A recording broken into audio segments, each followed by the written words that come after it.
السلام علیکم.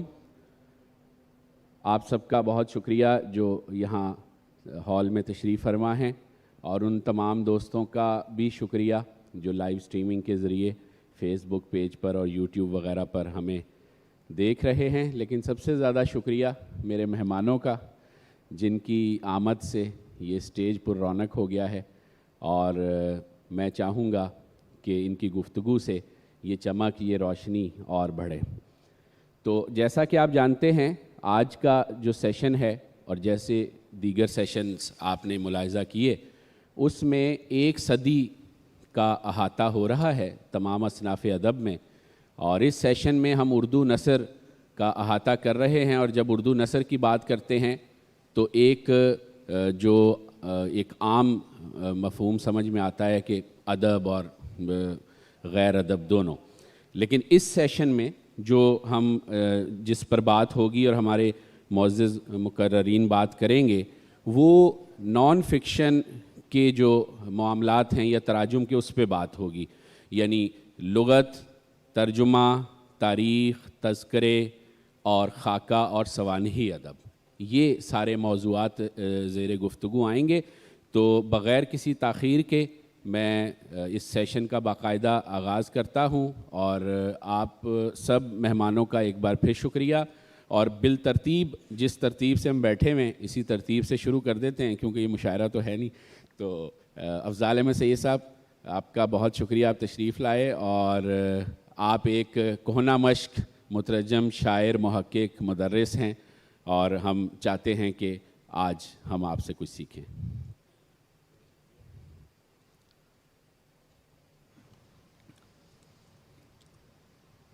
میرا ایک مختصر سا مضمون ہے، اور اس میں اردو میں جو ترجمے ہوئے ہیں اور مختلف اصناف میں اور علمی اور ادبی، سب کا احاطہ کیا ہے میں نے. تو میں شروع کرتا ہوں اپنا مضمون. گزشتہ 100 سال کے عرصے میں اردو ادب کا جو شعبہ سب سے زیادہ ستائش کا مستحق ہے، وہ ترجمہ نگاری کا شعبہ ہے. میں اپنے اس مختصر مضمون کا آغاز منشی تیرتھ نام فیروز پوری سے کروں گا، جنہیں چودھری محمد نعیم نے بلا شبہ اردو زبان کی تاریخ میں عظیم ترین ترجمہ نگار کہا ہے، اور کہا ہے کہ جس شخص کے بارے میں حتماً کہا جا سکتا ہے کہ اس نے 150 سے زیادہ کتابیں ترجمہ کیں، جن کے صفحات کی مجموعی تعداد 60,000 سے یقیناً زیادہ ہوں گی، اس کو عظیم ترین ہی کہا جا سکتا ہے. چودھری محمد نعیم ہی نے ہمیں جادو نگار مسٹر رینالڈس سے متعارف کرایا. مسٹر رینالڈس، جن کا پورا نام George William make Arthur Reynolds تھا، جو اردو نثری فکشن کے ارتقاء میں ایک اہم نام ہے. 1890 سے 1920 تک رینالڈس اردو میں سب سے زیادہ پڑھا جانے والا ادیب تھا. رینالڈس کے 30 سے زیادہ ناول ترجمہ ہوئے. یہ اعزاز کسی اور مصنف کو نصیب نہیں ہوا. اس کے مترجمین میں مرزا محمد ہادی رسوا اور عبد الحلیم شرٹ بھی شامل تھے. چودھری صاحب نے یہ بات زور دے کر کہی ہے کہ یہ تراجم کی لہر کسی استعماری سرپرستی یا حوصلہ افزائی کے بغیر خود مختار ہندوستانیوں نے اپنے ذوق و شوق سے وجود میں آئی تھی. آج بھی بیشتر مترجم اپنے ذوق و شوق سے ہی کرتے ہیں. گزشتہ 100 سال میں بھی ترجمے کا سفر جاری رہا. دیکھیے، وکٹر یوگو کے ناول لے میزرابل کی تلخیص رام سوروپ شرما نے 1927 میں شائع کی تھی، اور 2009 میں باقر نقوی نے اس کا مکمل ترجمہ کر ڈالا. گزشتہ 100 سال کے پہلے نصف میں بیشتر ترجمہ نگاروں کی توجہ یورپ مرکزیت سے نہ ہٹ سکی. روسی اور فرانسیسی ادیبوں نے ہمارے مشاہیر کو متوجہ کیا. منٹو نے چیخوف، ٹالسٹائی، گورکی اور موپاساں کے ترجمے کیے. ایک میرا جی تھے جنہوں نے مشرق و مغرب کے نغمے لکھ کر اردو کو سیر کے واسطے تھوڑی سی فضا اور مہیا کی. پھر ایک شاندار دور روس سے شائع شدہ ترجموں کا آتا ہے جو براہ راست روسی زبان سے کیے گئے تھے۔ یہ تراجم ترقی پسند تحریک سے خوب ہم آہنگ ہوئے۔ اس دور میں کوئی نوجوان ایسا نہیں ہوگا جس نے گورکی کی ماں کا مطالعہ نہ کیا ہو۔ روسی مترجمین میں ذو انصاری کا نام ہمیشہ زندہ رہے گا۔ ترجمے کی اہمیت کو سمجھتے ہوئے ادب کے معماروں میں سے بیشتر نے تخلیق کے ساتھ ساتھ ترجمہ نگاری کو بھی پیش نظر رکھا۔ نومیم راشد، محمد حسن عسکری، قرۃ العین حیدر، محمد سلیم الرحمن، نیر مسعود، کشور ناہید، فہمیدہ ریاض، ان کے نام اس ضمن میں اہم ہیں۔ کچھ اداروں نے ترجمے کی اشاعت میں بھی اختصاص سے کام لیا۔ مشعل نے مسعود اشر کی زیر نگرانی جاپانی ناولوں کے ترجمے شائع کیے۔ جمہوری پبلیکیشنز ترکی ناول شائع کرتا ہے۔ اسی سال اس ادارے نے اورہان پامک کے ناول میوزیم آف انوسنس کا ترجمہ شائع کیا، جس کا اجرا خود پامک نے لاہور لٹریری فیسٹیول میں کیا۔ یہ پاکستان کی ادبی تاریخ کا ایک اہم واقعہ تھا۔ بیشتر اردو جرائد میں تراجم کی موجودگی لازم ہے۔ ساقی نے تراجم نمبر کے ذریعے ادیبوں کے ایک کہکشاں متعارف کرائی۔ اجمل کمال نے اپنے آج کے پہلے ہی شمارے سے ہمیں بورخیز کے جہان حیرت میں پہنچا دیا۔ اجمل نے مارکس نمبر نکال کر اس ادیب کو ہم سے اتنا قریب کر دیا کہ آج اسے تقریباً پاکستانی ادیب ہی سمجھا جاتا ہے۔ اجمل کے متعارف کردہ ادیبوں کی فہرست گنائی جائے تو گفتگو کی یہ مہلت ختم ہو جائے گی۔ پھر بھی ملان کنڈیرا، اٹالو کلوینو، نجیب محفوظ، ویکم محمد، وبھوتی نارائن، صادق ہدایت، اسماعیل قادری جیسے اہم نام اجمل کے متعارف کردہ ہیں۔ ایک اہم نام یشپال کا بھی ہے، جس کا آدھا سچ تقسیم پر لکھا گیا سب سے اہم ناول سمجھا جاتا ہے۔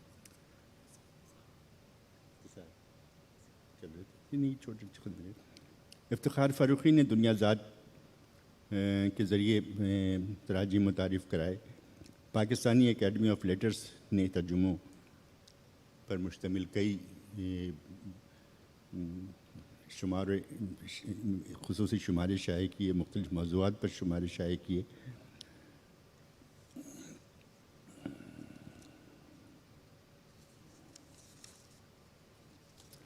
سوشل میڈیا نے ترجمہ نگاری کو بہت مہمیز کیا ہے۔ کئی ویب اور فیس بک سائٹس ترجمے کے لیے وقف ہیں، جہاں ہر روز ایک سے زیادہ ترجمے شائع ہوتے ہیں۔ مجھے یقین ہے چند ویب سائٹس پر ترجمے آڈیو کی صورت میں بھی موجود ہوں گے۔ ایک اور خوش آئند امر یہ ہے کہ ہماری قومی زبان کے ادب اور شاعری کے ترجموں کی رفتار تیز ہوئی ہے۔ مجھے عزیر جیلانی اور احسان اصغر کا نام خاص طور پر لینا ہے۔ عزیر نے علی بابا کے سندھی ناول کا نہایت خوبصورت ترجمہ کیا ہے۔ احسان نے بلوچی شاعر مومن کی نظموں کو اردو میں خوبصورت شاعرانہ تقلیب کی ہے۔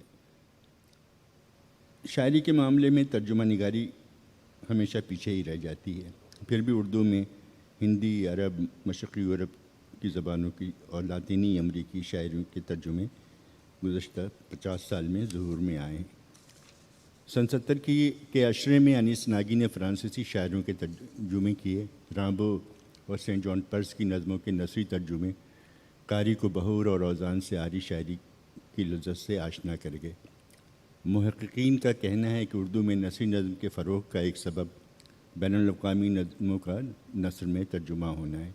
نثری نظم بقول ظفر اقبال آج غالب اردو صنف سخن ہے، اور ہمیں ان ابتدائی ترجمہ نگاروں کو بھی نثری نظم کے بنیاد گزاروں میں شمار کرنا چاہیے۔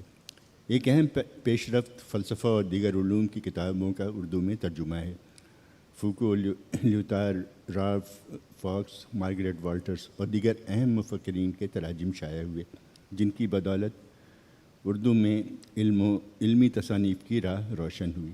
اس ضمن میں ڈاکٹر ناصر عباس نیر کا ذکر برمحال ہوگا، جنہوں نے اپنے مضامین میں سدھا ادبی اور فلسفیانہ اصطلاحات کے موزوں ترین اردو مترادف وضع کیے اور قاری کو انگریزی کی محتاجی سے نجات دلائی۔ اب تک جو صورتحال بیان کی گئی ہے وہ خوشائن تو ہے مگر مثالی ہرگز نہیں. بہت بہت بہت زیادہ ترجموں کی ضرورت ہے. صرف نوبل انعام یافتہ ادیبوں اور شاعروں کی فہرست اٹھائیے تو 117 میں سے صرف چند ہی اردو میں پڑھے جا سکتے ہیں. شیکسپیئر کا کوئی ترجمہ جو شیکسپیئر کے شاعر نشان ہو اردو میں دور دور تک نہیں نظر آتا. بر صغیر کی زبانوں میں لکھا گیا ادب اردو میں ابھی بھی اجنبی ہے، اور ہماری قومی زبانوں کا بیشتر ادب اردو ترجمے کی راہ دیکھ رہا ہے. ہمارے پاس 1000 سال کا فارسی میں علمی اور ادبی کتابوں کا ذخیرہ گرد کی تہوں میں دفن ہو رہا ہے. ان کے ترجموں کی ضرورت ہے. ان سے روگردانی ہماری تہذیبی بے حسی اور ہمارے ننگیز اسلاف ہونے کا ناقابل تردید ثبوت ہے. اب میں چند دیگر امور پر بات کرنا چاہوں گا جو ترجمے سے متعلق ہیں. کہا جاتا ہے کہ ترجمہ ہنر نہیں فن ہے. ترجمے میں نازک سیاسی مسائل، جمالیاتی اور تہذیبی عناصر کو دوسری زبان میں بخوبی منتقل کرنا ایک سخت امتحان ہوتا ہے. زبانوں کی صرف و نیو ترجمے کی روانی میں رکاوٹ بنتی ہے. حشو و زوائد سے پرہیز کرتے ہوئے بھی کہیں کہیں حشو و زوائد ناگزیر بن جاتے ہیں. سب سے مشکل کام نامانوسیت سے بوجھل کیے بغیر ترجمے میں نامانوس فضا کا قائم رکھنا ہے. پاکستان میں میری معلومات کے مطابق صرف یونیورسٹی آف گجرات ہے جہاں ترجمہ نگاری کی باضابطہ تعلیم دی جاتی ہے. ضرورت ہے کہ تمام اعلیٰ جامعات میں یہ شعبہ قائم ہو، یا کم از کم انہیں ترجمہ نگاری کی ورکشاپ کا انعقاد کرنا چاہیے. دیگر ثقافتی ادارے بھی ترجمہ نگاری کی حوصلہ افزائی کریں. Arts council of Pakistan Karachi جیسے فعال ادارے کو پہلی ہی فرصت میں ترجمے کی ایک ورکشاپ کا اہتمام کرنا چاہیے. 30 ستمبر کو اقوام متحدہ نے ترجمے کا عالمی دن قرار دیا ہے. اسے پاکستان میں سرکاری اور غیر سرکاری طور پر بھرپور انداز میں منانا چاہیے. دوسری اہم بات ترجمہ نگار اور ناشر کی اخلاقی اور قانونی ذمہ داری سے متعلق ہے. کاپی رائٹ ایکٹ کے تحت ترجمہ بغیر اجازت نہیں شائع ہو سکتا.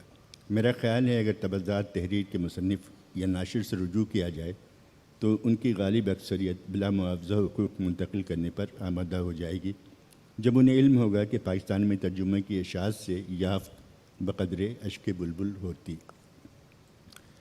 تیسری اہم بات یہ ہے کہ زیادہ تر غیر ملکی ادب انگریزی ترجمے کی وساطت سے ہم تک پہنچتے ہیں.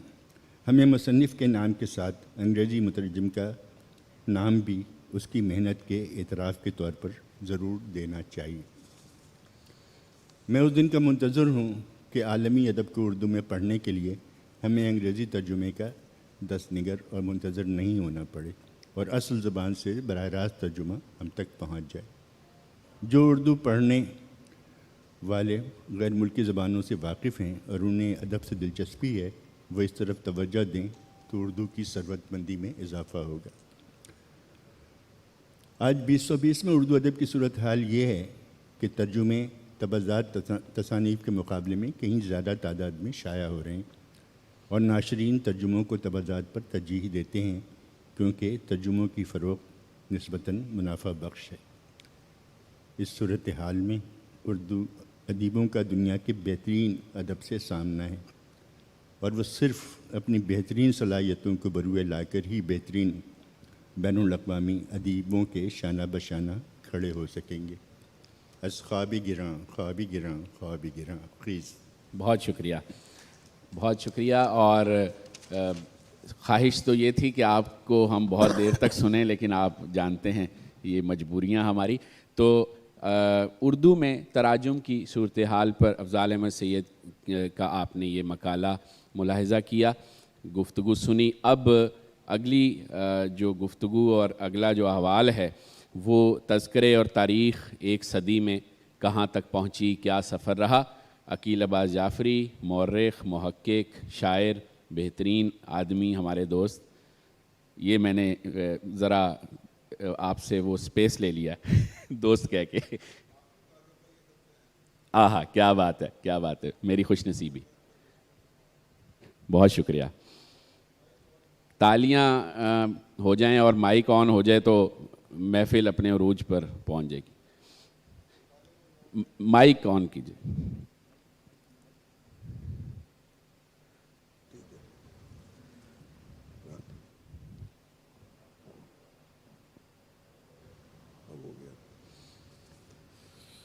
گزشتہ 100 برس اور اردو تذکرے اور ادبی تاریخیں۔ اردو میں شاعروں کے تذکرے 18ویں صدی کے نصف آخر سے ملنے شروع ہوتے ہیں، جن میں نکات الشعراء، گلشن گفتار، تحفۃ الشعراء، ریاض حسنی، تذکرہ ریختہ گویاں، مخزن نکات، چمنستان الشعراء، طبقات الشعراء۔ غرض یہ کہ ایک بہت طویل فہرست ہے، لیکن ان میں سے بیشتر جو تذکرے ہیں وہ فارسی زبان میں لکھے گئے ہیں، یہ اردو کے شاعروں کے تذکرے۔ ان میں سب سے اہم تذکرہ جو سب سے زیادہ مقبول ہوا وہ گلشن بے خار تھا۔ اردو کی سب سے پہلی تاریخ جسے بعض نقاد تذکرہ اور تاریخ ادب اردو کی درمیانی کڑی تصور کرتے ہیں، محمد حسین آزاد کی آب حیات ہے۔ گو کہ اس کتاب کے بعض تسامحات کی نشاندہی قاضی عبدالودود اپنی کتاب محمد حسین آزاد بحیثیت محقق میں کر چکے ہیں، مگر اس کے باوجود اس حقیقت سے انکار ممکن نہیں کہ محمد حسین آزاد نے اردو میں پہلی بار شعراء کے حالات اور کلام اتنی تفصیل سے قلم بند کیے ہیں۔ شمس الرحمن فاروقی آب حیات کے بعض پہلوؤں کو تنقید کا نشانہ بناتے ہیں۔ وہ کہتے ہیں کہ سب سے بدقسمتی کی بات یہ ہے کہ اردو میں ادبی تاریخ لکھنے کی روایت کی جو بنیاد رکھی گئی وہی کش تھی۔ اس سلسلے کی پہلی کتاب محمد حسین آزاد کی آب حیات ہے، لیکن ان کے ذہن میں یہ واضح ہی نہیں تھا کہ وہ تذکرہ لکھ رہے ہیں یا تاریخ۔ جب انہوں نے خود ہی لکھ دیا کہ وہ نامور شعراء کے حالات لکھ رہے ہیں تو اس سے ان کے ذہنی تعصبات صاف ظاہر ہو رہے ہیں کہ وہ جنہیں نامور مان رہے ہیں وہی بڑے شاعر ہیں، باقی شعراء کسی شمار قطار میں نہیں ہیں۔ انہوں نے ایسا ہی کیا۔ قائم چاندپوری جیسے باکمال شاعر کا ذکر ایک سطر میں حاشیے میں کیا گیا، اور پہلے ایڈیشن میں مومن خواہ مومن کا تذکرہ تو بالکل ہی اڑا دیا گیا۔ فاروقی صاحب مزید کہتے ہیں کہ آب حیات کی اس خامی کی سب سے بڑی وجہ یہ ہے کہ محمد حسین آزاد کے سامنے ایک ایجنڈا تھا اور انہوں نے اسی ایجنڈے کے تحت وہ کتاب لکھی۔ اس طرح سے غلط روایت کی بنیاد پڑ گئی۔ آب حیات کی اس خامی نے اردو ادب کی تاریخ کو مسخ کر دیا۔ آزاد کے ذہن میں تعصبات بہت ہیں۔ انہوں نے اردو کے ہندو شعراء کا ذکر نہیں کیا۔ اس کے علاوہ شاعرات کی بھی اردو میں بڑی مضبوط بنیاد تھی، مگر آزاد نے آب حیات میں کسی شاعرہ کا ذکر کرنا ضروری نہیں سمجھا۔ آب حیات کے بعد اردو شاعروں کے جس تذکرے کو سب سے زیادہ اہمیت حاصل ہے وہ لالا سری رام کا خمخانہ جاوید ہے۔ اس تذکرے کو اردو کا سب سے بڑا تذکرہ تسلیم کیا جاتا ہے۔ اس تذکرے کی پہلی جلد 1908 میں شائع ہوئی تھی۔ لالا سری رام کی زندگی میں اس کی 4 جلدیں اور وفات کے کچھ عرصے بعد 5ویں جلد شائع ہوئی، جبکہ 6ٹھی جلد ان کی وفات کے خاصے عرصے کے بعد ان کی یادداشتوں کی مدد سے مرتب ہوئی اور اسے مقتدرہ قومی زبان نے 1990 میں شائع کیا۔ خمخانہ جاوید میں اردو شعراء کا تذکرہ الف بائے ترتیب سے کیا گیا تھا، اس لیے اسے دائرہ معارف یا انسائکلوپیڈیا بھی کہا جا سکتا ہے۔ ہندوستان کی تقسیم کے بعد ادیبوں اور شاعروں کے جو تذکرے لکھے گئے وہ ہندوستان اور پاکستان کے الگ الگ دائروں میں تقسیم ہو کر رہ گئے۔ اس کے علاوہ اردو کی نئی بستیوں میں مقیم اہل قلم کے تذکرے بھی علیحدہ علیحدہ جلدوں میں شائع ہوئے۔ نثر نگاروں، مرثیہ نگاروں، نعت گوؤں اور مزاح نگار شاعروں کے بھی کئی تذکرے سامنے آئے، اور شاعرات کے اذکار پر مشتمل کئی اہم کتابیں بھی اشاعتی مرحلے سے گزریں۔ اس کے علاوہ اردو میں وفیات نگاری کے شعبے میں بھی بڑا اہم کام ہوا۔ مالک رام کی ماہ سال، پروفیسر محمد اسلم کی خفتگان کراچی اور خفتگان خاک لاہور، اور ڈاکٹر منیر احمد سلیش کا کام بہت قابل قدر ہے۔ ضرورت اس بات کی ہے کہ کوئی محقق ان تمام تذکروں کے لوازمے کو یکجا کر کے اردو کے تمام اہل قلم کو ایک لڑی میں پرو دے۔ یہ کام کسی علمی ادارے کے کرنے کا ہے، مگر مجھے یقین ہے کہ اس کام کو بھی کوئی فرد واحد ہی انجام دے گا۔ 20ویں صدی کے اوائل میں اردو زبان و ادب کی کوئی اہم اور مبسوط تاریخ موجود نہیں تھی۔ اس سلسلے میں نقش اول رام بابو سکسینہ کی کتاب تاریخ ادب اردو سمجھی جاتی ہے۔ یہ کتاب 1927 میں انگریزی میں قلم بند کی گئی تھی، تاہم 2 ہی سال بعد محمد عسکری نے اس کا ترجمہ کر کے اسے اردو داں طبقے سے بھی روشناس کرا دیا۔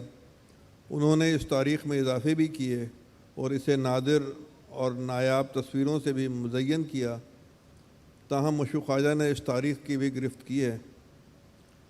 وہ لکھتے ہیں کوٹ: تاریخ ادب اردو میں نثر و نظم کو ایک دوسرے سے الگ رکھا گیا ہے۔ یہ اردو ادب کی مجموعی تاریخ نہیں، نثر و نظم کی الگ الگ تاریخوں کا مجموعہ ہے، جس میں ادوار کی تقسیم ایسی غیر سنجیدہ ہے کہ کہیں زمانے کو ملحوظ رکھا گیا ہے، کہیں علاقے کو، کہیں کوئی باب کسی صنف سے منسوب کیا گیا ہے اور کہیں شاعر سے۔ جس چیز کو چاہا عنوان بنا کر ایک دور متعین کر دیا گیا۔ اگر کوئی یہ جاننا چاہے کہ اردو نظم کے پہلو بہ پہلو نثر میں تخلیقی رفتار کیا رہی، تو یہ کتاب رہنمائی تو کیا سلیقے سے گمراہ کرنے کی بھی صلاحیت نہیں رکھتی۔ انکوٹ۔ اردو کا المیہ یہ ہے کہ رام بابو سکسینہ کی تاریخ کے بعد اس موضوع پر جتنی بھی کتابیں لکھی گئی ہیں وہ اسی کی صدائے بازگشت ہیں۔ کسی نے سکسینہ کے مطالب کا خلاصہ کر دیا ہے، کسی نے اس کے مطالب کو اپنی زبان میں بیان کر دیا ہے، اور کسی نے بعد کے چند مصنفین کے حالات اپنی گرہ سے شامل کر دیے ہیں۔ اس سے بڑا المیہ یہ ہے کہ سکسینہ ہی کی کتاب اردو ادب کی واحد تاریخ سمجھی جاتی ہے، اور اس کے بغیر کوئی چارہ بھی نہیں، کیونکہ اس موضوع پر اس دور تک یہی نسبتاً بہتر کتاب ہے۔ کم و بیش اسی دور میں دکن میں اردو، گجرات میں اردو، بنگال میں اردو، میسور میں اردو اور پنجاب میں اردو جیسی تواریخ لکھنے کا سلسلہ شروع ہوا۔ ابواللہ صدیقی نے لکھنؤ کا دبستان شاعری اور نور الحسن ہاشمی نے دلی کا دبستان شاعری کے عنوان سے کتابیں تحریر کیں، جن میں تہذیبی تناظر اور تاریخی پس منظر کی مدد سے شعراء کے کارناموں کو اجاگر کیا گیا۔ ڈاکٹر اعجاز حسین نے مختصر تاریخ ادب اردو تحریر کی۔ اس کام کو بعد ازاں ڈاکٹر انور سدید اور ڈاکٹر سلیم اختر نے آگے بڑھایا۔ انگریزی میں ڈیوڈ میتھیوز اور ڈی جے شکل نے اردو ادب کی مختصر تاریخیں تحریر کیں۔ سیدہ جعفر اور گیان چند جین نے تاریخ اردو ادب 1700 عیسوی تک شائع کی۔ یہ 1700 عیسوی تک کے اردو ادب کی سب سے مفصل تاریخ ہے اور 5 جلدوں میں شائع ہوئی ہے۔ 1960 کی دہائی میں جامعہ پنجاب کے شعبۂ تاریخ ادبیات نے گروپ کیپٹن ریٹائرڈ سید فیاض محمود کی نگرانی میں تاریخ ادبیات مسلمانان پاکستان و ہند کی تدوین کا سلسلہ شروع کیا۔ یہ منصوبہ 14 جلدوں میں اشاعت پذیر ہوا، جس کی جلد نمبر 6 سے جلد نمبر 10 تک 5 جلدیں اردو زبان و ادب کی تاریخ پر مشتمل تھیں۔ یہ تاریخ شائع ہوئی اور بہت جلد ناپید ہو گئی۔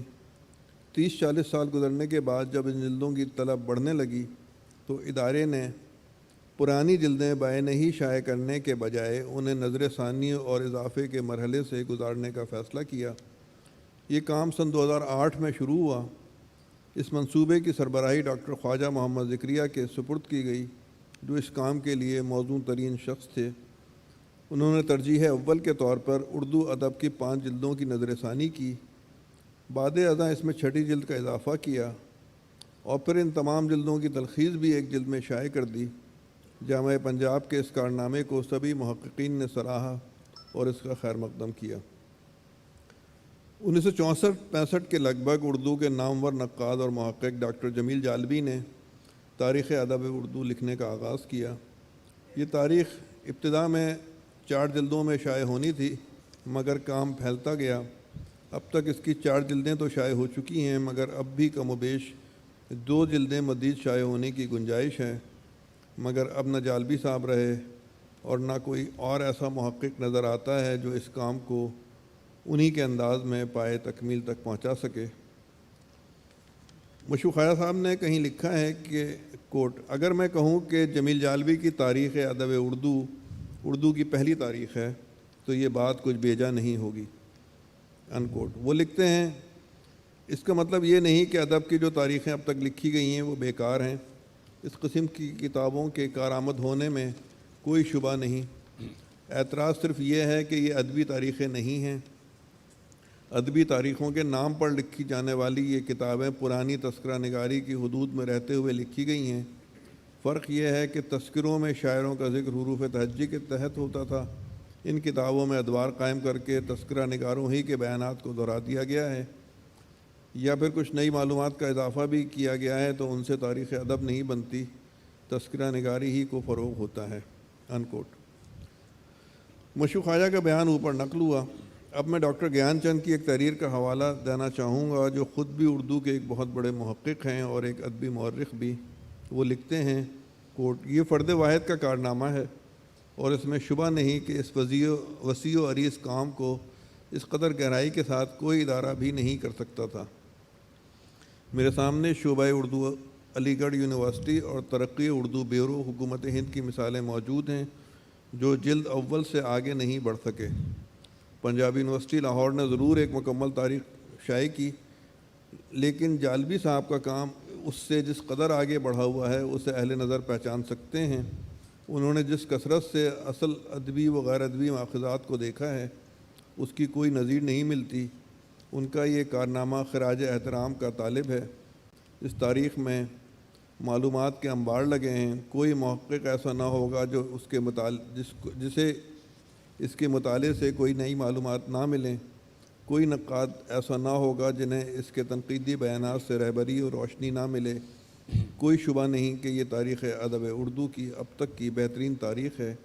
کوئی توقع نہیں کہ اس سے بہتر تو کیا اس کے ہم پلہ تاریخ بھی لکھی جا سکے۔ 21ویں صدی کے اوائل میں 2007 میں ہندوستان سے وہاب اشرفی کی 3 جلدوں اور 2500 سے زیادہ صفحات پر مشتمل تاریخ ادب اردو شائع ہوئی، جس میں ابتدا سے سن 2000 عیسوی تک کے اردو ادب کا جائزہ لیا گیا۔ اس تاریخ میں 100 صفحات سے زیادہ پر مشتمل ایک اشاریہ بھی شائع کیا گیا ہے، جس سے کتاب سے استفادہ آسان ہو گیا ہے۔ تا دم تحریر یہی اردو کی کسی حد تک مکمل تاریخ ہے۔ بہت شکریہ، بہت شکریہ۔ اور آپ نے سفر جانا کہ کس طرح تذکرہ اور ادب کی تاریخ نے اپنا سفر بڑھایا، آگے تک آئی۔ اب اگلا موضوع بہت اہم ہے، اس موضوع پر ایک جملہ کہہ کے میں اپنے مقرر کو دعوت دوں گا، اور وہ جملہ یہ ہے کہ زبان کے ساتھ جو کچھ ہم کر رہے ہیں، سب نہیں لیکن اکثریت جو کچھ زبان و بیان کے ساتھ کر رہی ہے انکلوڈنگ میڈیا، اس میں، اور میں سمجھتا ہوں انکلوڈنگ جامعات، رؤف پاریکھ صاحب جیسی شخصیت کا ہونا غنیمت ہے کہ ہماری تصحیح ہوتی رہتی ہے، ہوتی رہے گی، اور شاید ہم درست زبان بولنے اور لکھنے کی طرف آ جائیں گے۔ محقق، مدرس اور اپنی ذات میں ایک بہت قداور شخصیت میں سمجھتا ہوں۔ اب آپ سنیں گے ڈاکٹر رؤف پاریکھ۔ بہت شکریہ۔ بسم اللہ الرحمن الرحیم، الحمدللہ رب العالمین، الصلاۃ والسلام علی خاتم النبیین۔ اپنے موضوع پر آنے سے پہلے خرم کی ایک بات کو میں ذرا آگے بڑھاؤں کہ زبان کا جو حال ہے، تو ابن انشاء نے لکھا ہے کہ جو لوگ اردو کو گھر کی لونڈی سمجھتے ہیں وہ اس سے سلوک بھی ویسا ہی کر رہے ہیں۔ واہ واہ۔ تو میرا خیال ہے، تو خیر میں اپنے موضوع پہ آتا ہوں، اور جو موضوع ہے میرا 100 سال کی لغت نویسی، بہت طویل ہے، اس میں بے شمار لغات لکھی گئیں اور سب کا جائزہ ممکن نہیں ہے، ذکر بھی ممکن نہیں ہے۔ میں بہت اختصار کے ساتھ 2 پہلوؤں کو مد نظر رکھ کر صرف تجزیہ کروں گا، نام شماری مطلوب نہیں ہے۔ ایک تو یہ رجحان آیا ہمارے پچھلے 100 برس میں، 1920 اور 2020 کے درمیان لکھی گئی لغات میں، نمبر 1 اس میں باقاعدہ منصوبہ بندی کے تحت لغت نویسی کا آغاز ہوا اور بہت ضخیم لغات لکھی گئیں، جو بہت اچھی بات ہے۔ دوسری اچھی بات یہ ہوئی کہ ایک خیال یہ ہوا پیدا کہ باقاعدہ سائنٹیفک لغت نویسی ہونی چاہیے، جیسے انگریزی میں ہوئی ہے آکسفورڈ کی۔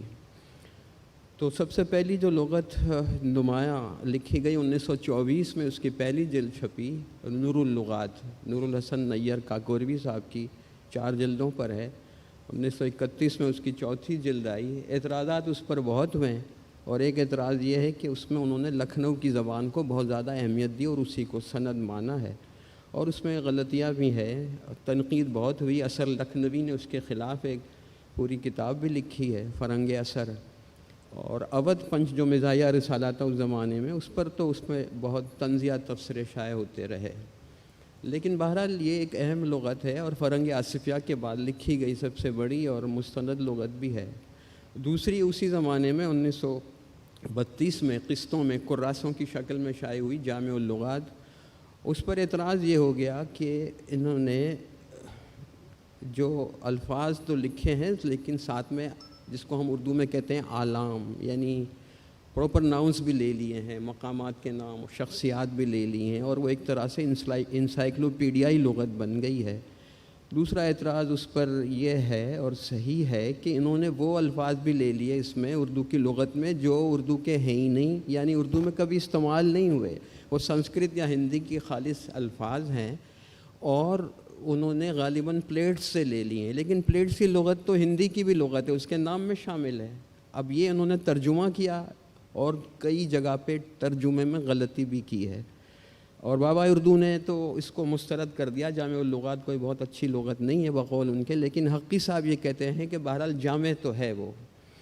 تیسری بڑی جو لغت لکھی گئی خود بابا اردو کی تھی، 1930 میں انہوں نے شروع کی، لغت کبیر اس کا نام ہے۔ ان کے ذہن میں یہ خیال تھا کہ جو آکسفورڈ کی جو بہت بڑی لغت اس زمانے میں چھپ گئی تھی 1928 میں، 12 جلدوں میں تھی، جس میں ان کا دعویٰ تھا کہ اس میں انگریزی کا ہر لفظ ہوگا، اور اس کی 12 جلدیں تھیں، اور ہر لفظ کے استعمال کی سند ہر صدی سے دی گئی کسی بڑے شاعر اور ادیب کی تحریر سے۔ اور لغت نویسی کا اصول بھی یہی ہے کہ کسی لفظ کے کوئی معنی نہیں ہے جب تک وہ کسی جملے میں استعمال نہ ہو اور اس کے استعمال میں تسلسل نہ ہو، اور اگر تسلسل نہیں ہے تو گویا وہ متروک ہو گیا۔ تو تسلسل یعنی ہر صدی سے ایک سند دیں آپ تو ثابت ہوگا کہ اس صدی تک وہ رائج ہے۔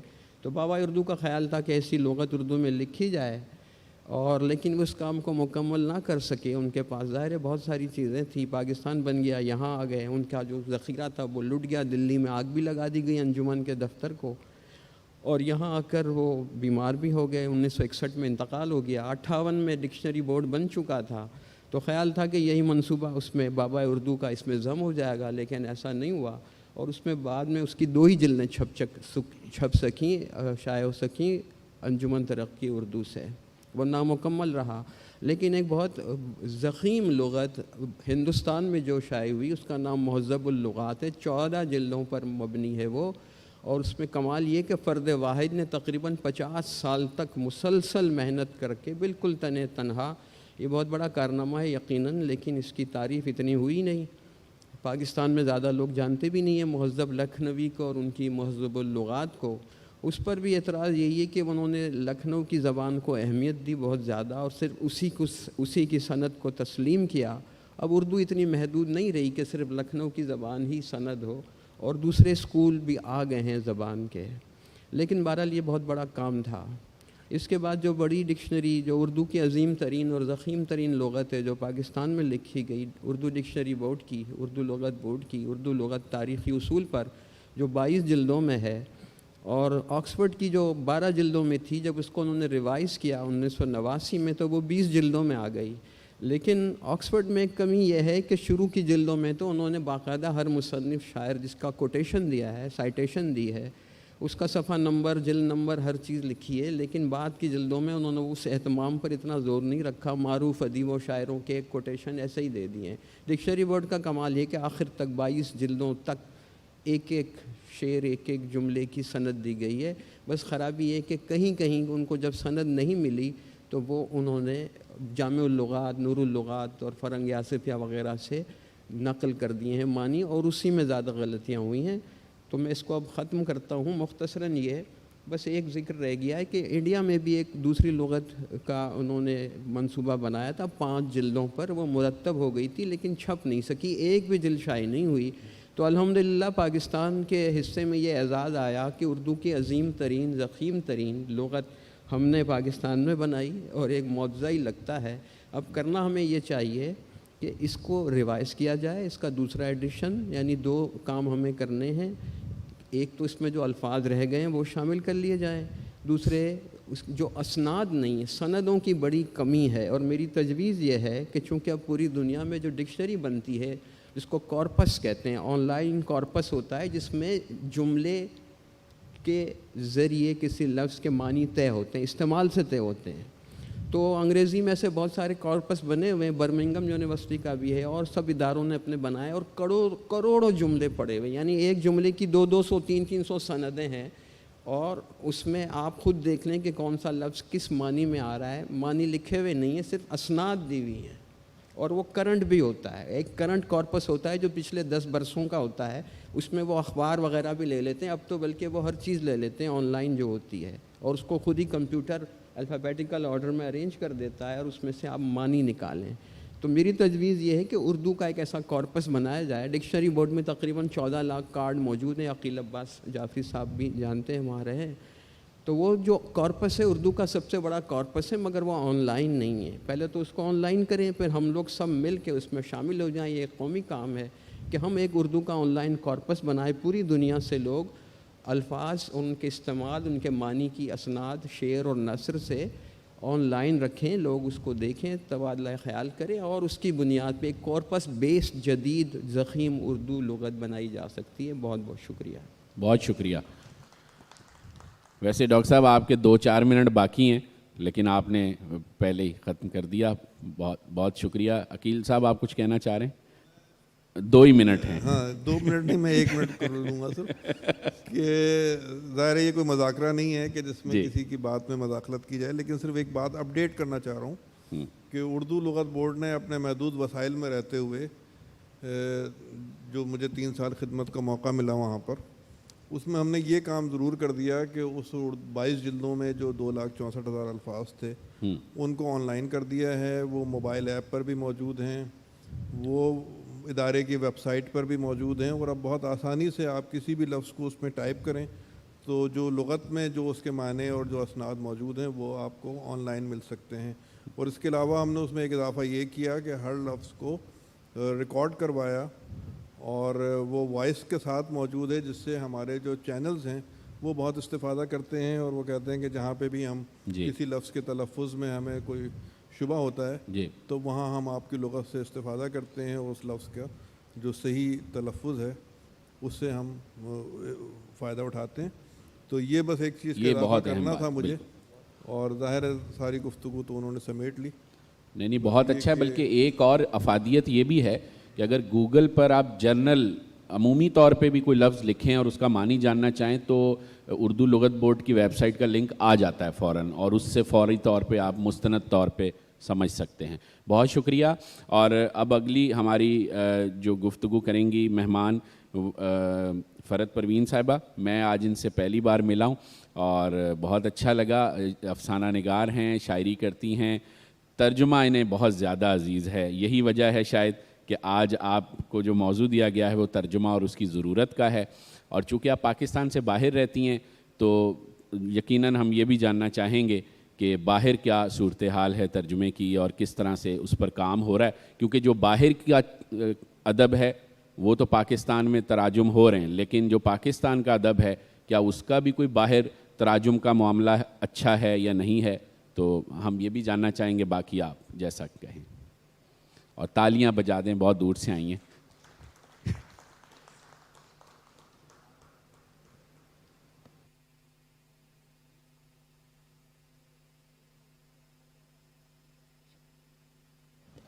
ٹھیک ہے. السلام علیکم.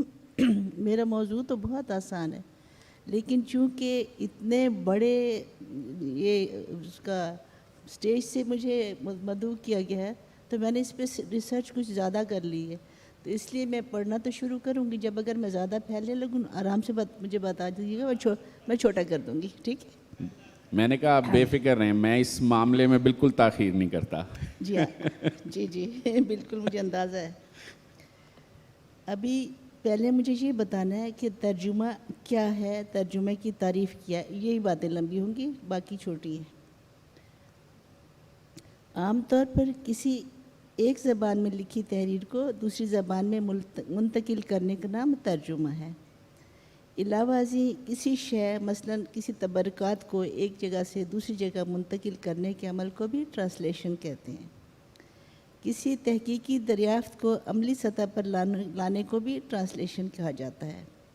بیالوجی میں ٹرانسلیشن کی اصطلاح میں خلیے کی سطح پر نیوکلیس سے یہ کام لے کر خاص طرح کے امینو ایسڈ بنانے کے عمل کو بھی ٹرانسلیشن کہا جاتا ہے۔ ریاضیات میں کسی شے کو ایک مقام سے دوسری مقام تک اس طرح منتقل کرنے کو بھی ٹرانسلیشن کہتے ہیں کہ اس کی روٹیشن، ریفلیکشن اور سائز میں کوئی تبدیلی نہ ہو۔ عام طور پر انگریزی میں دو اصطلاحیں ہیں، ٹرانسلیشن اور ٹرانسپریٹیشن۔ تو ٹرانسلیشن تو یہ ہے کہ تحریر کا تحریر میں ہی ترجمہ کیا گیا، اور ٹرانسپریشن یہ ہے کہ کوئی بات کا زبانی ترجمہ کر دیا جائے۔ اب میں بیچ میں سے چھوڑ رہی ہوں۔ قدیم یونانی زبان میں ٹرانسلیشن کے لیے میٹافریز کا لفظ استعمال ہوتا تھا، جس کے معنی ہوتا تھا اسپیکنگ اکراس، یعنی لفظ بلفظ ترجمہ۔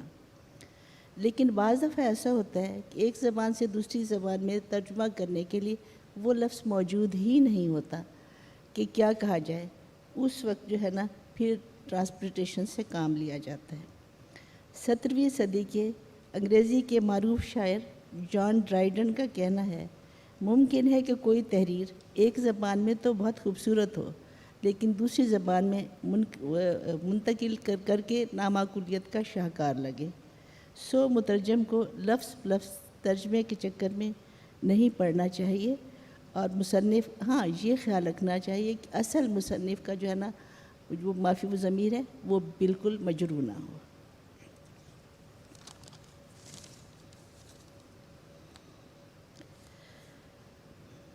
اگر کسی زبان کا ترجمہ کیا جائے، اور یہ تو میں نے کہہ دیا پہلے، مترجم دو تہذیبوں کے درمیان ایک پل کا کردار ادا کرتا ہے۔ 13ویں صدی کے فلسفی راجر بیکن کا کہنا ہے کہ مترجم کو ہر دو زبانوں کا ماہر ہونا چاہیے، جو بہت مشکل کام ہے۔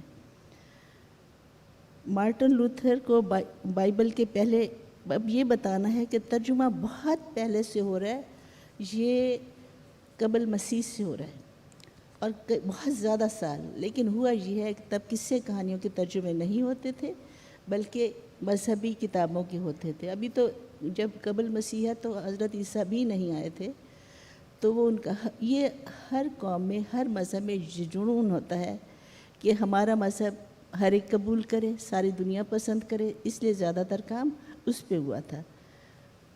اس کے بعد پھر یہ ادب کی طرف آیا، کیونکہ آخر جیسے جیسے آگے بڑھتے ہیں تو ہوتا جاتا ہے۔ اب اسکاٹ لینڈ کے مورخ الیگزینڈر ٹیلر نے اپنے ایک مضمون بعنوان ایسے آن دا پرنسپل آف ٹرانسلیشن میں کہا تھا، اس بات پر زور دیا کہ مترجم کو لغات کے علاوہ متعلقہ زبان کے ادب کو مستقل مزاجی سے وسیع پیمانے پر پڑھتے رہنا چاہیے۔ جبکہ اسی حوالے سے پولینڈ کے ایک شاعر انفری کوپزیسکی نے کہا 1783 میں، یہ سب بہت پہلے کی بات ہے، 1783 میں اس بات پر زور دے کر کہا کہ مترجم کو نہ صرف تحریری زبان بلکہ بول چال کی زبان پر بھی کامل دسترس ہونی چاہیے۔ چاہیے بنانے والے تو بہت چاہیے بنا دیتے ہیں، کرنا آسان نہیں ہوتا۔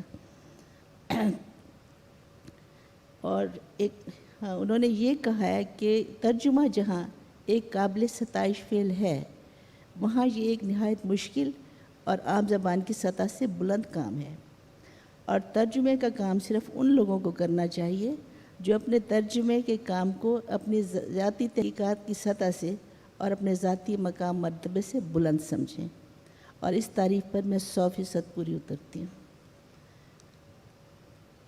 کیونکہ میرے پاس بھی ہے اپنا اردو کا کام۔ مجھے اردو سے محبت ہے، ظاہر میں اتنی انگریزی نہیں جان سکتی جتنی انگریز لوگ جان سکتے ہیں، لیکن پھر بھی جب میں نے کیا تو مجھے احساس ہوا ہے کہ وہ جو بات کہہ دی انہوں نے شاید میں نہ کہہ پاتی۔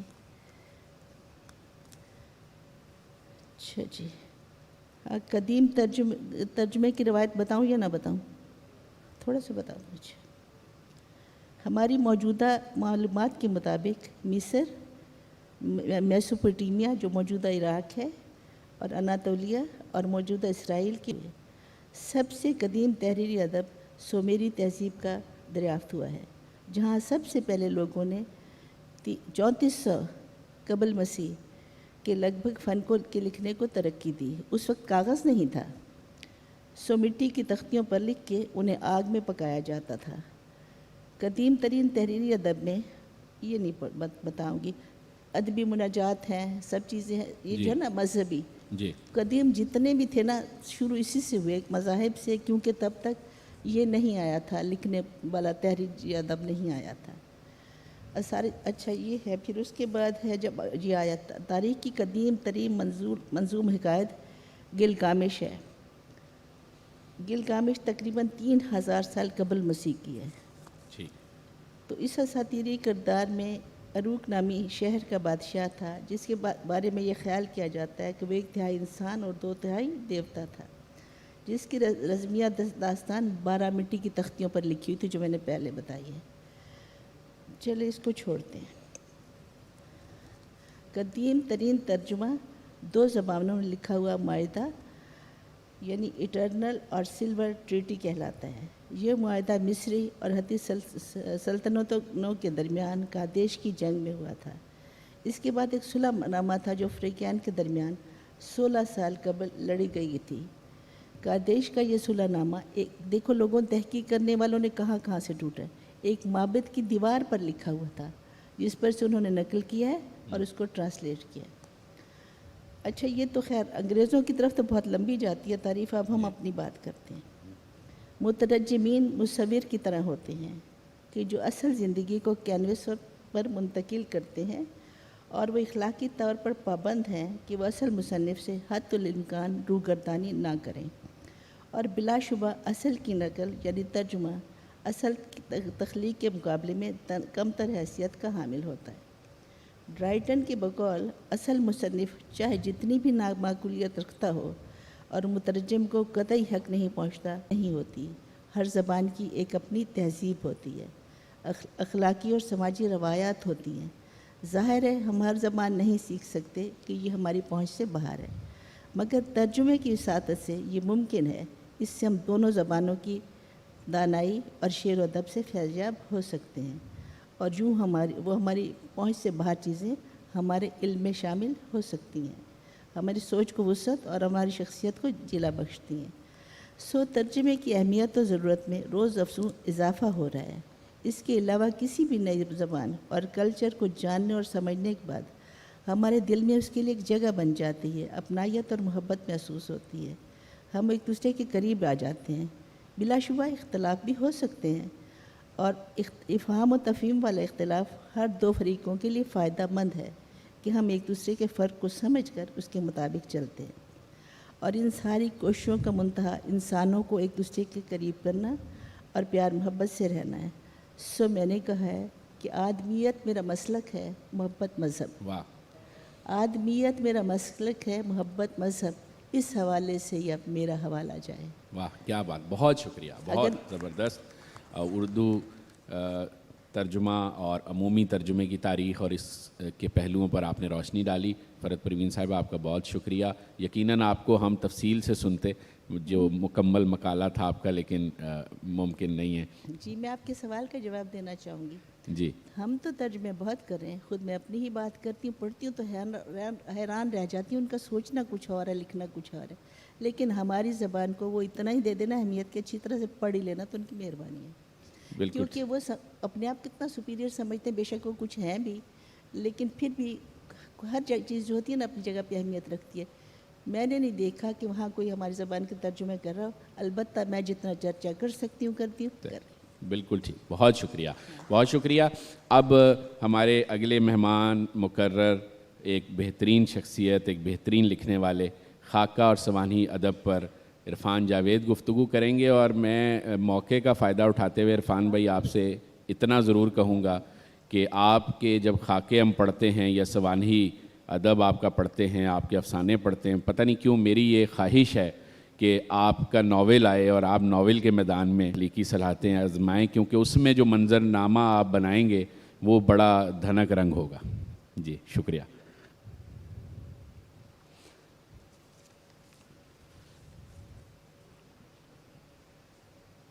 خواتین و حضرات، 7-8 منٹ 10 منٹ کے ٹائم میں سوانحی ادب اور خاکہ نگاری کے 100 برس کو بنیادی طور پہ کور کرنا ممکن نہیں، اس لیے کچھ جستہ اس کا تذکرہ میں نے اس مختصر مضمون میں کیا ہے۔ اشرف صبوحی گزشتہ صدی کے اوائل میں دلی میں پیدا ہوئے، خاکہ نگاری کے فن میں ایسا کمال حاصل کیا، دلی کی زندگی کو کاغذ کے صفحات پر ایسا زندہ کیا، گلی محلے کے عام کرداروں، حجام، کباب فروش، کسائی وغیرہ کے عمدہ خاکے لکھنے کے علاوہ دلی کی خواتین کے مزاج اور زبان و بیاں کو ہو بہو اپنے خاکوں میں ایسا سمویا کہ بہت سے لوگ انہیں خاتون سمجھنے لگے، بلکہ ایک مرتبہ انہیں ایک ایسا خط بھی موصول ہوا جس میں انہیں مخاطب کیا گیا تھا مادام اشرف صبوحی۔ خاکہ نگاری میں خوبی کا حامل خاکہ نگار ماحول کو زندہ کر دیتا ہے، صاحب خاکہ کو اپنی خوبیوں، خامیوں، کج آرائیوں اور شخصیت کے دلچسپ پہلوؤں کے ساتھ تصویر کر دیتا ہے، اور اس سے منسلک کردار گویا صفحات پر چلتے پھرتے نظر آتے ہیں۔ اگر آپ کسی خاکہ نگار کے بارے میں جاننا چاہتے ہوں کہ وہ کیسے مزاج اور فطرت کا حامل ہے تو اس کے لکھے خاکے پڑھ لیں۔ خاکہ نگار کی اپنی شخصیت اور نفسیاتی ساخت اس کے لکھے خاکوں میں بکھری ہوتی ہے۔ اسے فقط چن کر خاکہ نگار کی اپنی شخصیت یوں بنانی ہوتی ہے جس طرح مختلف ٹکڑیوں سے ایک مونتاج تیار کیا جاتا ہے۔ ایک متین اور مہذب خاکہ نگار خاکہ لکھے گا، کمزوریوں کا شائستگی سے تذکرہ کرے گا اور اپنے آپ کو جج یا منصف کے بجائے ایک قلم کار سمجھے گا۔ بقول مشتاق یوسفی، قلم کا شیوا دل آزاری نہیں ہونا چاہیے، جبکہ ایک شرارتی، سازشی اور منفی ذہن کا مالک شخص خاکہ لکھے گا نہیں بلکہ خاکہ اڑائے گا، پگڑیاں اچھالے گا، غیر جانبداری کے نام پر شخصی کمزوریوں کا خوب لطف لیتے ہوئے ایسا بیان کرے گا کہ اس سے طنز و تضحیک کا پہلو نکلے۔ بقول حفیظ صدیقی، کمزور پہلوؤں کا تذکرہ تو کیجیے مگر پگڑی نہ اچھالیے، منتقمانہ رویہ نہ اپنائیے، خاکے کو حجو نہ بننے دیجیے، کمزوریوں کے اظہار میں نفرت و حقارت، چڑچڑے پن اور جھلاہٹ، طنز اور زہر ناکی سے کام نہ لیجیے، انصاف کے ساتھ عفو و احسان کے جذبوں سے کام لیجیے۔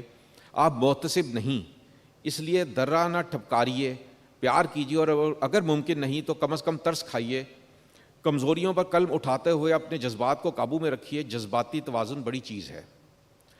خاکے کی مروجہ تعریف کو مد نظر رکھا جائے تو باقاعدہ اردو خاکہ نگاری کو 100 برس ہوا چاہتے ہیں۔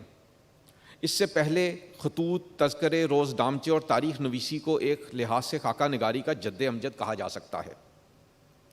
حکیم فصیح الدین رنج میرٹھی کا 1864 میں لکھا بہارستان ناز نامی تذکرہ ہو یا محمد حسین آزاد کے تذکرے آب حیات میں اکٹھے ہوں، یہ خاکہ نگاری کی اصطلاح کے مفہوم سے بڑھ جاتے ہیں۔ خاکہ بنیادی طور پر قلمی تصویر کو کہتے ہیں جس میں صاحب خاکہ کی شخصیت کے ظاہری پہلوؤں کے علاوہ اس کے افکار کی جھلک نظر آتی ہو۔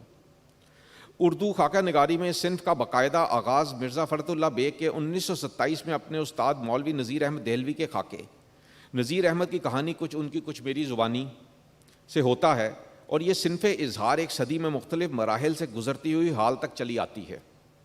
جب اردو خاکہ نگاری کی ابتدا ہوئی تو اس دور میں کیمرہ تک عام نہ ہوا تھا، سو صاحب خاکہ کے حلیے، لباس، جسامت اور خط و خال کو اس صراحت سے بیان کیا جاتا تھا کہ اس کا پورا عکس کاری کی آنکھوں میں اتر آتا تھا۔ البتہ بعد ازاں جامد و متحرک عکس بندی کے ذرائع کی دریافت اور ترقی کے بعد ظاہری احوال کے بیان میں فصاحت کی ضرورت نہ رہی، سو یہ عنصر گھٹتا رہا۔ خاکہ نگاری کی اہمیت کا اندازہ اس امر سے لگایا جا سکتا ہے کہ اردو کے تقریباً تمام قابل ذکر ادیبوں نے اس صنف اظہار کو اپنایا۔ ایک پوری کہکشاں ہے جو خاکہ نگاری کے آسمان پر دمکتی نظر آتی ہے۔ اس میں سعادت حسن منٹو سے لے کر احمد ندیم قاسمی، کرشن چندر، محمد طفیل، اسلم فرخی، بے شمار لوگ ہیں۔ ہر تقریباً اہم ادیب نے خاکہ نگاری کی جانب ضرور رجوع کیا۔ ایسے میں اہم شخصیات کے علاوہ عام لوگوں کے خوب خاکے لکھے گئے۔ مرئی کے علاوہ غیر مرئی خاکوں میں تباہ آزمائی کا یہ عالم ٹھہرا کہ خواجہ حسن نظامی نے اللہ میاں کا بھی خاکہ لکھ ڈالا۔ خاکہ نگاری کو تحقیقی اظہار اور کمال فن کی صف اول میں جگہ دی گئی۔ الفاظ کے چناؤ اور اظہار کی تہذیب کے فنکارانہ استعمال میں حرف کو خوب چھان پھٹک کر لکھا گیا۔ مولوی عبدالحق مولانا محمد علی جوہر کے بارے میں رقم تراز ہیں۔ وہ بعض اوقات ذرا سی بات پر اس قدر آگ بگولا ہو جاتے تھے ہو جاتا تھا کہ دوستی اور محبت طاق پر دھری رہ جاتی تھی. دوست بھی اس کے جان نثار اور فدائی تھے، لیکن اس طرح بچتے تھے جیسے آتش پرست آگ سے بچتا ہے. ایک معاشرے کی خوبی اور خامی رنگ و آہنگ اس کے چنے ہوئے لوگوں سے زیادہ عام لوگوں کی زندگیوں سے بیان ہوتی ہے. جہاں مولوی عبدالحق نے ایک مالی، نام دیو مالی اور رشید احمد صدیقی نے کندن کا خاکہ لکھا، وہیں عام لوگوں پر ممتاز قلم کاروں نے خوب خامہ فرسائی کی. جاوید صدیقی کے شاندار خاکے اس سلسلے کی تازہ کڑی ہیں. خاکہ نگاری کے حوالے سے شمیم حنفی کیا خوبصورتی سے بیان فرماتے ہیں. خاکہ ایک جیتی جاگتی حقیقی شخصیت کی تصویر ہوتے ہوئے بھی افسانے جیسی دلکشی اور دلچسپی کا سامان رکھتا ہے، اور پڑھنے والا اسے گویا بیک وقت واقعے کے طور پر بھی پڑھتا ہے اور کہانی کے طور پر بھی. چنانچہ ایک کامیاب خاکہ جو اس صنف کے تقاضوں سے ہم آہنگ ہو، ہماری فکر اور ہمارے احساسات دونوں سے رشتہ قائم کرتا ہے. اس صنف کے مطالبات فکری بھی ہوتے ہیں اور تخلیقی بھی. کامیاب خاکہ نگار وہ ہے جس کی آستین میں روشنی کا سیلاب چھپا ہوا ہو، اور جو واقعات کی اوپری پرت سے کے نیچے معمولات کے ہجوم میں کھوئی ہوئی ایسی حقیقتوں کو بھی اپنی گرفت میں لے سکے جن تک عام لکھنے والوں کی نگاہ نہیں پہنچتی. یہاں 3 نکات قابل ذکر ہیں. پہلا یہ کہ ایک اچھا خاکہ نگار دکھاتا ہے، بتاتا نہیں. یعنی وہ خوبیاں خامیاں بیان نہیں کرتا، بلکہ صاحب خاکہ کی شخصیت کی نشست و برخاست، گفتگو، منسلک واقعات وغیرہ سے اس کا ایسا احاطہ کرتا ہے کہ قاری از خود مفہوم پالے اور وہی اخذ کرے جو خاکہ نگار کہنا چاہتا ہے. خاکہ نگار عکاس ہے، نقاش نہیں. دوسرا یہ کہ ادب میں لوگ چھوٹے بڑے نہیں ہوتے، بلکہ خاکے انہیں اہم یا غیر اہم بناتے ہیں. ایک عام آدمی کا عمدہ خاکہ اسے خاص بنا دیتا ہے، اور خاص آدمی کا پھیکا بے رنگ خاکہ اسے کمزور شخصیت کے طور پر سامنے لاتا ہے. اور آخری یہ کہ انسانی سروکار اور دلچسپیوں میں سوشل میڈیا اور دیگر توجہ حاصل کرنے والے ذرائع کے موجب اس کے اپنے گرد و نواح کے افراد میں دلچسپی میں کمی واقع ہوئی ہے. اور انسان جس باریک بینی سے اپنے آس پاس کے کرداروں کو دیکھتا اور ان کا تجزیہ کرتا تھا، اس میں کمی کے باعث عام زندگی کے کرداروں سے متعلق خاکہ نویسی میں گھٹاؤ دیکھنے میں آیا ہے، جو وقت گزرنے کے ساتھ مزید گھٹے گا. ایسے میں جو اپنے گرد و پیش کے عام کرداروں کی عکاسی کرے گا وہ خاص ٹھہرے گا. صلائے عام ہے یارانے نکتہ داں کے لیے. شکریہ. واہ، بہت عمدہ.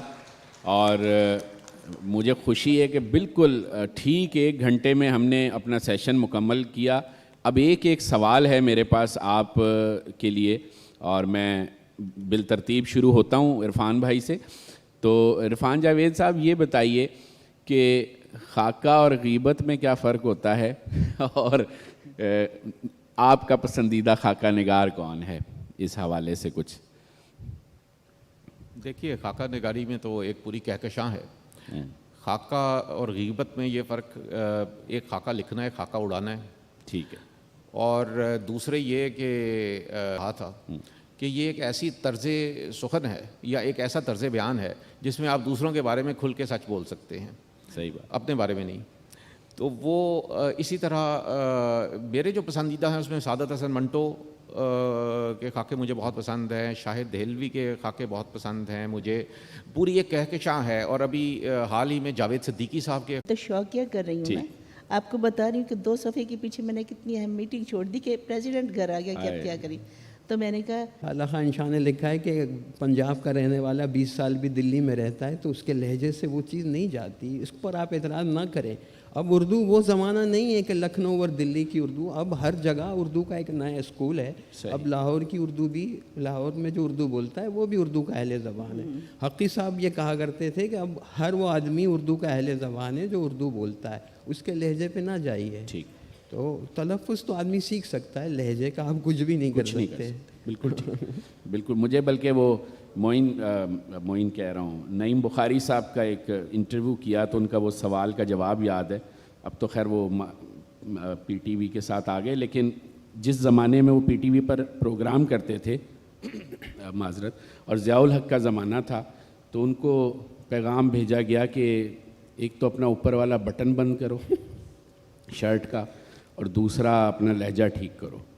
تو انہوں نے کہا کہ بٹن تو شاید میں بند کر لوں، لہجے کا کچھ نہیں ہو سکتا، میں اندرون لاہور کا ہوں، میں اسی لہجے میں گفتگو کروں گا، اور وہ آج تک کر رہے ہیں. ایسا ہی ہے، ایسا ہی ہے. اور وہ اب جب نئے اینکرز کو دیکھتا ہوں تو مجھے وہ بہت غنیمت محسوس ہوتے ہیں، پڑھے لکھے آدمی ہیں. نہیں دیکھیں لہجہ، اور یہ خوبصورتی ہے اردو کی. آپ دیکھیں خود جو اردو کے اہل زبان ہیں ہندوستان میں، جی لکھنؤ، دلی، سب کا الگ الگ لہجہ ہے. وہ ان کی مادری زبان ہے لیکن ان کا اپنا لہجہ ہے. بالکل سر. تو اچھا یہ دنیا کی ہر زبان میں ہوتا ہے. امریکہ میں آپ دیکھیں ایسٹ کوسٹ اور ویسٹ کوسٹ کی تلفظ میں لہجے میں فرق ہے. وہ کہے گا باکسنگ، یہ کہے گا باکسنگ. خود انگلینڈ میں 5 ڈائلیکٹ ہیں انگریزی کے. تو عربی کو دیکھ لیجئے، یعنی سعودی عرب کی عربی اور مصر کی عربی اور عراق کی عربی میں فرق ہے. یہ تو عجیب سی بات ہے. یہ لہجہ، یہ تو اعتراضی غلط ہے جناب. زبان تو سارے لہجوں سے مل کر بنتی ہے، اور اردو کی تو خوبصورتی بھی یہی ہے. بالکل صحیح. عقیل آباد جعفری صاحب، آپ کو بہت شکوہ رہتا ہے کہ لوگ تصدیق نہیں کرتے اور غلط انفارمیشن دے دیتے ہیں سوشل میڈیا پر. دوسرا، آپ کی تحقیق ہو یا کسی کی بھی تحقیق ہو، حوالہ نہیں دیتے. ابھی 2 دن پہلے کی بات بتاؤں آپ کو کہ کسی نے مجھے بتایا کہ بھئی کیا حسینہ معین شاعری بھی کرتی ہیں. میں نے کہا کہ یہ میرے لیے اطلاع ہے. انہوں نے کہا کہ نہیں، ان کی ایک غزل جو ہے وہ ابھی فیس بک پر آئی ہے اور بہت اچھی غزل ہے، اور انہوں نے ایک آدھ شعر بھی مجھے سنایا اس کا. کل ایک صاحب نے اس کا سندھی ترجمہ کر کے انہوں نے تو ٹریبیوٹ پیش کیا حسینہ معین کو کہ اتنی اچھی غزل ہے، اور میں اس کا ترجمہ کرنے پہ مجبور ہو گیا. بہت خوبصورت ترجمہ انہوں نے کیا اس کا، اور انہوں نے حسینہ معین کی تصویر کے ساتھ اسے پوسٹ کیا. تو اس پر میں چونکا، اور پھر میں نے ذرا سا صرف یعنی 1 منٹ مجھے لگا سرچ کرنے میں اسی ظاہر انٹرنیٹ پر. تو پتہ چلا کہ وہ ہمارے کشمیر میں ایک دوست ہیں لیاقت جعفری صاحب، ان کی غزل ہے. وہ کشتیاں بناتے ہیں، اس طرح کی تختیاں بناتے ہیں. تو میں نے فوراً ان کو مطلع کیا کہ یہ جناب یہ حسینہ معین کی غزل نہیں ہے، یہ لیاقت جعفری کی ہے. تو انہوں نے خیر شکریہ وغیرہ ادا کیا میرا، اور کہا کہ مجھے تو کسی نے بھیجی تھی، اور یہ وہ معذرت کی انہوں نے، اور پھر اس کو ٹھیک کر دیا. تو ہم بس یہ ہے کہ جو ہمیں انٹرنیٹ پر اس طرح کی چیزیں نظر آئیں، اقبال کے نام سے پتہ نہیں کتنی چیزیں منسوب ہو چکی ہیں. جی فراز تو خیر میرا خیال ہے انہوں نے، فراز نے مرنے کے بعد جتنا کلام لکھا ہے شاید زندگی میں اتنا کلام نہیں لکھا ہوگا. جون ایلیا کے ساتھ یہی ہے کہ جہاں کوئی لفظ جانی آ جائے کسی شعر میں کہ جانی کہ آج میری برسی ہے، جانی کہ آج مر گیا تھا، وہ جون ایلیا کو ہو گیا. اب حد تو یہ ہوئی کہ ایک صاحب نے شعر لکھا کہ اسے وعدہ تھا جون کا، جی، مگر آیا دسمبر میں، کچھ اس طرح کا مصرع تھا. تو انہوں نے جون کو جون کر دیا، بتائیے. مگر آیا وہ جون میں. بلکہ اب تو یہ لوگ ذرا سی بھی ریسرچ نہیں کرتے ذرا سا، حالانکہ اسی انٹرنیٹ پر اسی جگہ پر اس کے لیے کسی لائبریری میں جانے کی ضرورت نہیں ہے. وہیں پر 1-2 مصرے لکھ کر آپ سرچ کریں، آپ کو پتہ چل جائے گا کہ یہ کس کا شعر ہے، اصل مصرع کیا ہے. یعنی سہل پسندی معنی ہے. پسندی ہے. اور پھر بلا وجہ بحث کرتے ہیں کہ نہیں صاحب فلاں جگہ تو یہ لکھا ہے. ایک منقول کی ایک چیز چل گئی ہے کہ آپ کتنی ہی محنت سے ایک آرٹیکل تیار کریں، مضمون تیار کریں، اور وہ تھوڑی دیر کے بعد ہی نظر آتا ہے وہ نیچے لکھا ہوا ہوتا ہے منقول. اور بعض تو وہ بھی زحمت نہیں کرتے منقول لکھنے کی بھی. منقول تو ظاہر ہے کوئی چیز ہی نہیں ہوتی، ظاہر ہے کسی نے لکھا ہے اس کو، تو اس کا نام. اچھا سرچ کرنے میں کوئی دیر نہیں لگتی. مجھ سے جب لوگ پوچھتے ہیں تو ظاہر ہے مجھے بھی سب چیزیں تو نہیں معلوم، اور کسی کو بھی نہیں معلوم ہو سکتی. بالکل. تو ہم فوراً وہیں پہ نیٹ پہ ہی سرچ کرتے ہیں اس کو، اور فوراً پتہ چل جاتا ہے کہ یہ اصل میں تحریر کس کی تھی، اصل مصرع کیا تھا، اصل غزل کس کی ہے. تو لوگوں میں اب یہ تجسس کا مادہ نہیں رہا اور تحقیق کی طرف نہیں جاتے. اچھا وہ زبان پر ایک بات میں اضافہ کروں گا کہ جو یہ بات ہے نا کہ ٹی وی چینلز پہ غلط اردو بولی جاتی ہے، لیکن میں نے یہ دیکھا ہے کہ ٹی وی چینلز پہ میں خود کام بھی کر چکا ہوں، وہاں پہ تجسس ہے ایک بہرحال، اور للک ہے ان میں، اور ایک وہ چاہتے ہیں کہ انہیں کوئی رہنمائی کرے. ٹھیک. اور جب ہم نے وہ چھاپی تھی صحیح تلفظ درست املا ایک کتاب اردو لغت بورڈ سے، تو ہمیں پیمرا نے ہم سے 100 کاپیاں، جیسی اس کی اطلاع ان کو گئی مرزا سلیم بیگ صاحب کو، تو انہوں نے 100 کاپیاں منگوائیں، اور انہوں نے اپنے ایک کورنگ لیٹر کے ساتھ تمام چینلز کو وہ کتاب بھیجی اور کہا کہ اس کو فالو کیا جائے. صحیح. اور مجھے کئی میرے دوست ہیں جو چینلز میں ہیں، اور انہوں نے کہا کہ پہلے تو ہم آپ کو زحمت دیتے تھے، فون کرتے تھے، تلفظ پوچھتے تھے، اب ہمارا مسئلہ حل ہو گیا ہے. اور خاص طور سے جب سے ہم نے اپنی لغت میں تلفظ شامل کیا ہے، جی، اس کے بعد سے تو انہیں بہت آسانی ہو گئی ہے کہ ہم فوراً ہی صحیح تلفظ اور یہ بھی کہ عوام مذکر ہے یا مؤنث ہے، اس طرح کی ٹھیک، چیزیں بھی ان کی بالکل واضح ہو صحیح، جاتی ہیں۔ بہت بہت شکریہ۔ آخری 5 منٹ ہیں اور میں چاہوں گا کہ اب یہ 5 منٹ صرف افضال احمد سید صاحب کے ہوں۔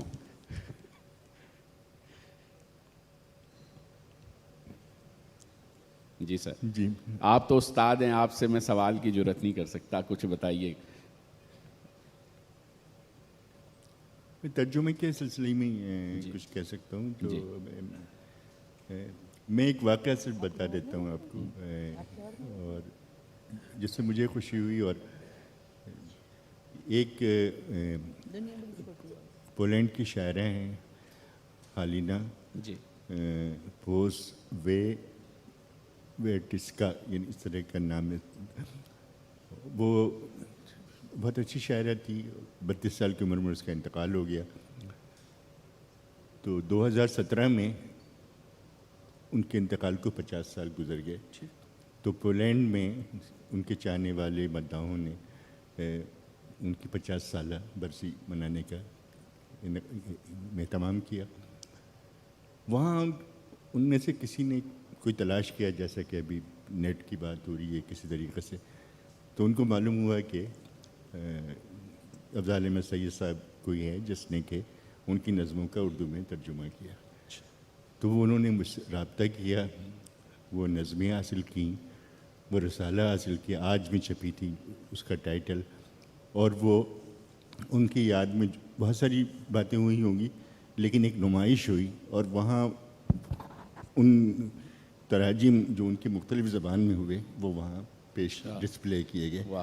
تو اس میں ایک میرا نام، اسی کوئی حقیقت نہیں ہے، اردو کا نام، پاکستان کا نام، بے شک وہ وہاں تک پہنچا۔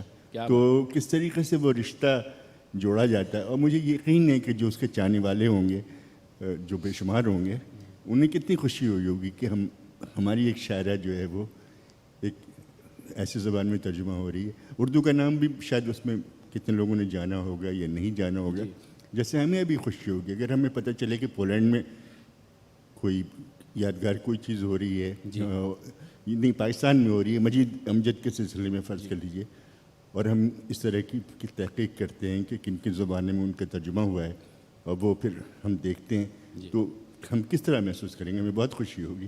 ٹھیک ہے، تو یہ ایک ترجمے کا ایک فائدہ یہ بھی ہوتا ہے کہ صرف یہ نہیں کہ پاکستان کے لوگ اردو پڑھنے والے اسے جان رہے ہیں، ایک دوسرا رشتہ بھی بنتا ہے۔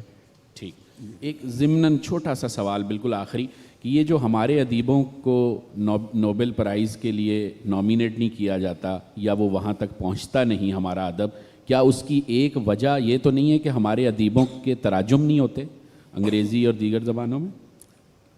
اس کی وجہ تو خیر بہت سی ہو سکتی ہیں، اور ظاہر ہے بہت کیا کہنا چاہیے، بہت سارے مستحق ادیب پڑھے ہیں، لیکن اس کی وجہ ایک کہیں کسی نے لکھی ہے اور وہ میں بتا دیتا ہوں کہ جو ہمارے ترجمے ہوتے ہیں انگریزی میں اور بڑے بڑے اس میں نام ہیں، لیکن کہیں نہ کہیں اس میں کوئی چیز کمی رہ جاتی ہے۔ مثال طور پر قرۃ العین حیدر نے خود اپنے ناولوں کا انگلش میں ترجمہ کیا ہے، عبداللہ حسین نے بھی، ہاں، لیکن جب اسے پڑھیں تو وہ بات تو ان کی پہنچ جاتی ہے، لیکن کہیں نہ کہیں، اب میں اتنا بڑا ماہر نہیں ہوں انگلش کا، لیکن لگتا ہے کہ اس سے بہتر ہو سکتا تھا، کسی اور طرح سے ہو سکتا ہے۔ ابھی وہ کہتے ہیں کہ جارج رباسا نہیں ہوتا تو جو مارکیز کا مترجم ہے تو پھر مارکیز بھی نہیں ہوتا، تو ترجمہ نگار جو ہے وہ تخلیق کار کے تقریباً برابر آ جاتا ہے، اور اس کو اس طرح تسلیم بھی کیا جاتا ہے۔ اب اگر آپ مصنف ہیں، آپ کی کوئی کتاب مثال طور پر باہر کہیں چھپ رہی ہے، اور جو بھی رائلٹی آپ کو ملے گی ناشر کی طرف سے، تو اب تقریباً جتنی رائلٹی آپ کو ملتی ہے اتنی ہی مترجم کو بھی ملتی ہے۔ صحیح۔ تو جو صنعت ہے کتاب ساتھ یعنی فروخت جس طرح ہوتی ہے، وہ تو مصنف اور مترجم برابر ہو گیا۔ تو ہمارے یہاں ترجمہ نگاری کی ہے بہت قابل لوگوں نے کی ہے، ڈاکٹر محمد عمر میمن نے، اور بہت سارے نام ہیں، لیکن شاید اس میں علم کا دخل اتنا نہیں، اور کچھ صلاحیتیں بھی چاہیے۔ صحیح، بالکل ٹھیک، بہت شکریہ۔ اور اس طرح اردو میں ایک صدی کا نثری ادب یہ سیشن